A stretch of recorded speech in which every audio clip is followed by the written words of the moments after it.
अर्जुन विषाद योग। युद्ध के मैदान में अर्जुन देखता है कि सामने कौरवों की सेना खड़ी है।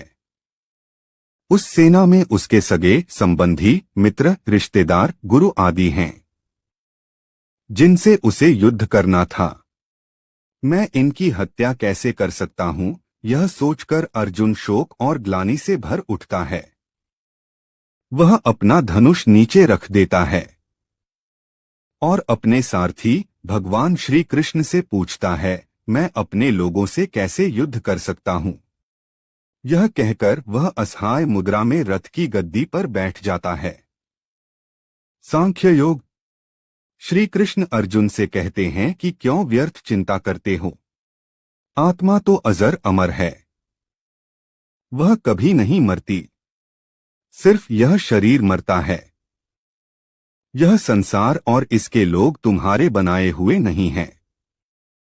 इनके मोह में क्यों बंध रहे हो, इनके खो जाने का क्यों शोक कर रहे हो। ये सब तो पहले ही मर चुके हैं और कई बार पैदा भी हो चुके हैं। तुम्हें सिर्फ धर्म की रक्षा के लिए यह युद्ध करना है। यही एक क्षत्रिय का कर्म है। कर्मयोग। श्री कृष्ण कहते हैं कि हे अर्जुन, हर किसी को इस संसार में अपना कर्म करना चाहिए, लेकिन फल की इच्छा नहीं करनी चाहिए। किसी भी चीज में आसक्त हुए बिना कर्म करना चाहिए और वह कर्म धर्म के अनुसार किया जाना चाहिए। सारे कर्मों को ईश्वर को समर्पित किया जाना चाहिए। यदि तुम युद्ध नहीं भी करते हो तो वह भी एक कर्म ही होगा, लेकिन इससे धरती पर बुरे लोगों की संख्या बढ़ जाएगी, जिसकी वजह से पाप फैल जाएगा। इसलिए तुम मोह त्याग कर युद्ध करो, यही तुम्हारा कर्म है। ज्ञान कर्म संन्यास योग। इस अध्याय में भगवान श्री कृष्ण ने गीता का पौराणिक इतिहास बताया है। सबसे पहले उन्होंने गीता का ज्ञान सूर्य भगवान विवासवन को दिया था।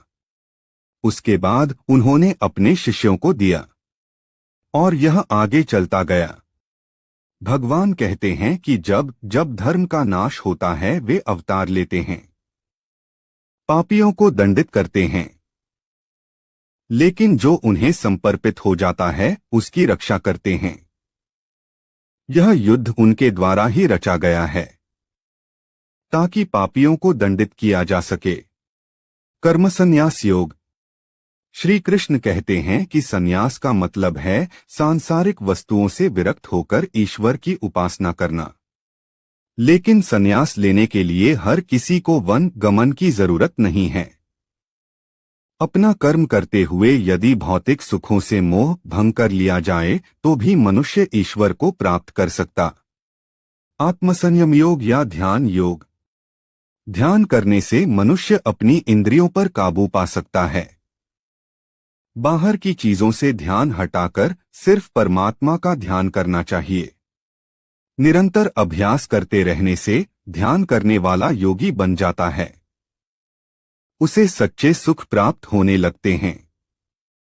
उसे किसी भी चीज की चिंता और डर नहीं रहता। वह ईश्वर को समर्पित हो जाता है। ध्यान की आखिरी अवस्था समाधि होती है।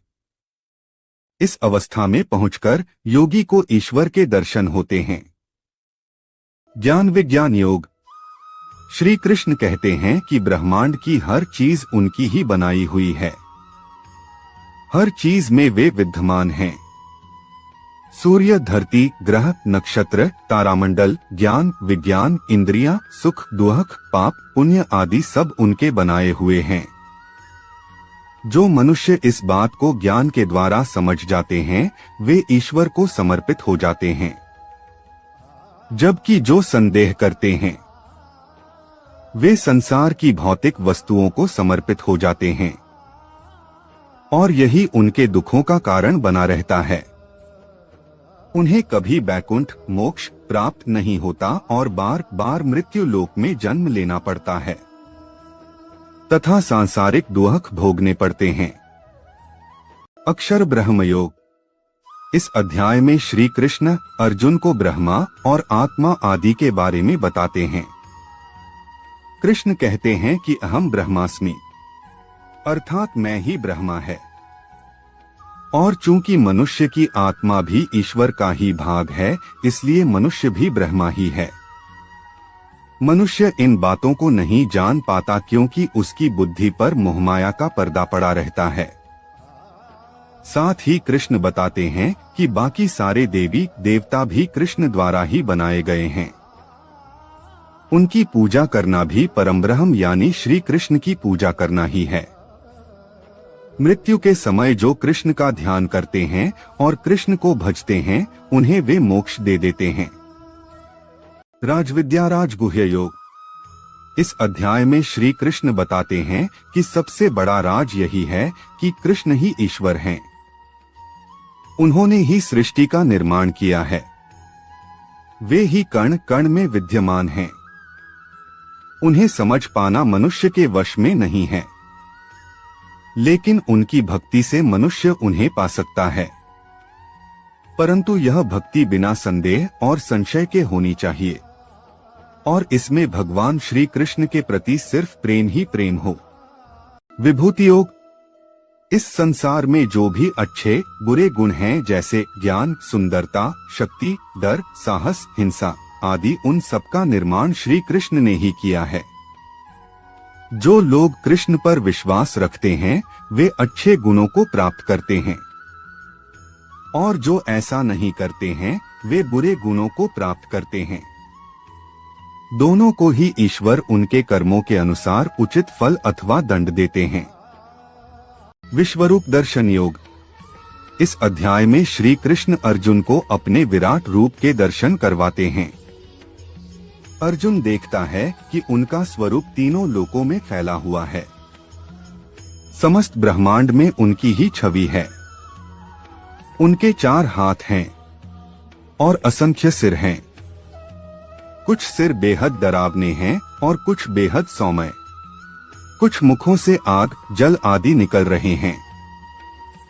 उनके एक तरफ से जीव जंतु जन्म लेकर पृथ्वी की तरफ आ रहे हैं, और दूसरी तरफ वे मौत के गाल में समा रहे हैं। जन्म और मृत्यु सब श्री कृष्ण के द्वारा ही हैं। यह सब देखकर अर्जुन विस्मित हो जाता है और श्रद्धा पूर्वक प्रभु के चरणों में नमन करता है। भक्ति योग। श्री कृष्ण कहते हैं कि सबसे बड़ा योग भक्ति योग ही है। यदि कोई बड़े बड़े वेद पुराण नहीं पढ़ सकता, यज्ञ, हवन, तप आदि नहीं कर सकता, तो उसे भक्ति योग का सहारा लेना चाहिए। मनुष्य को ईश्वर के प्रेम में लीन होकर उसकी भक्ति करनी चाहिए। उसके भजन गाने चाहिए। उसका मनन, चिंतन और गुणगान करना चाहिए। स्वयं को पूरी तरह से श्री कृष्ण के चरणों में समर्पित कर देना चाहिए।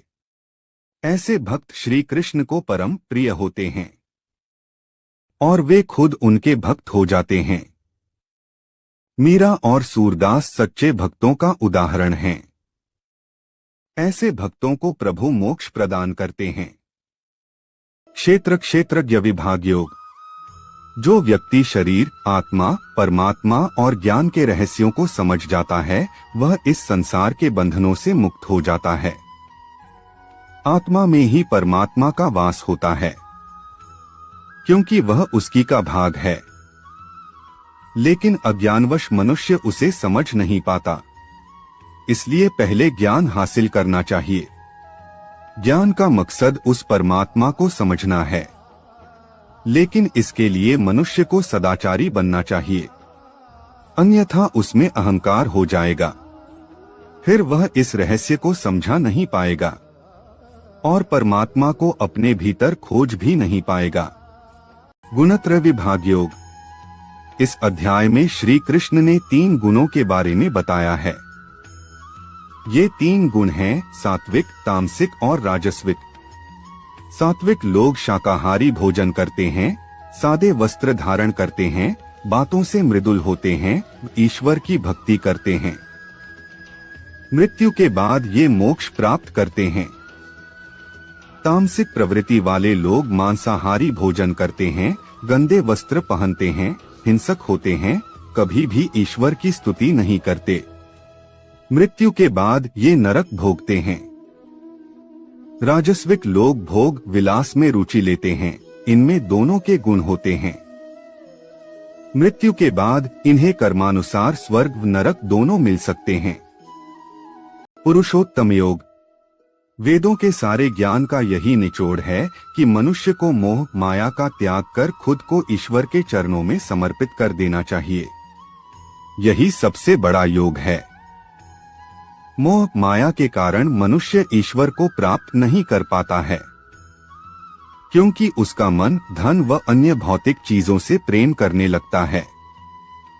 इससे वह ईश्वर प्राप्ति के मार्ग से दूर हो जाता है।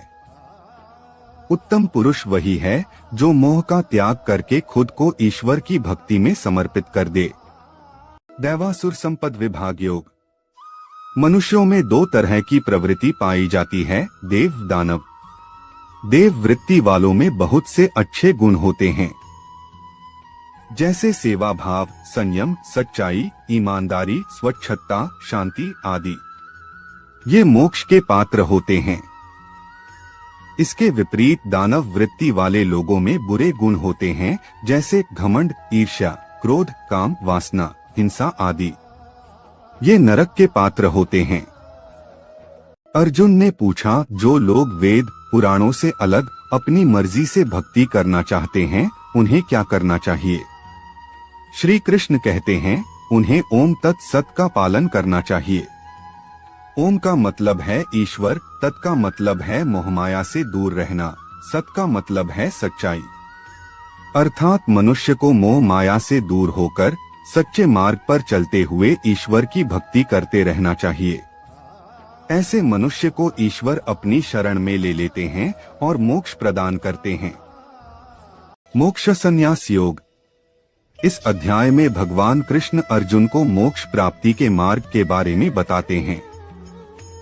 वे कहते हैं कि मोक्ष प्राप्ति के लिए सब चीजों का मोह त्याग कर मनुष्य को पूरी तरह से ईश्वर को समर्पित हो जाना चाहिए।